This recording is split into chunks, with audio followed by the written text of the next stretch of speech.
Hi friends, welcome back to Sakhi. Anandi, Aditya ఆ అనాథ పాపకి ట్రీట్మెంట్ చేపించడానికి ఊర్వశిని పిలుస్తారు. బాస్ పిలిచారా అంటా అని వస్తుంది. అవును ఊర్వశి, బయల్దేర్దామా మనము అంటాడు ఆదిత్య. ఎక్కడికి బాస్ అని అడుగుతుంది ఊర్వశి. హాస్పిటల్కి అంటాడు ఆదిత్య. ఎందుకు బాస్, ఎవరికేమైంది అని అమాయకంగా అడుగుతుంది ఊర్వశి. ఎవరికేమైందంటావేంటి? నిన్న నువ్వొక పాపని తీసుకుని వచ్చావు కదా, తనకేదో హెల్త్ ప్రాబ్లం ఉంది అన్నావు. తనని మనమే హాస్పిటల్లో జాయిన్ చేపించి ట్రీట్మెంట్ చేపిద్దాము అన్నాను కదా. ఇప్పుడా పాప యాడుందో చెప్తి, మనం తనని పికప్ చేసుకుని అట్నుంచట్లే హాస్పిటల్కి పోదాం అని చెప్తుంది ఆనంది.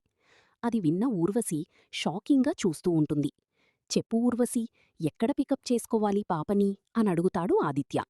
ఏం చెప్పాలో తెలియక అయోమయంగా ఫేస్ పెడుతుంది ఊర్వశి. మరిన్ని అప్డేట్స్ కోసం ప్లీజ్ సబ్స్క్రైబ్ చేయండి. Thanks for watching.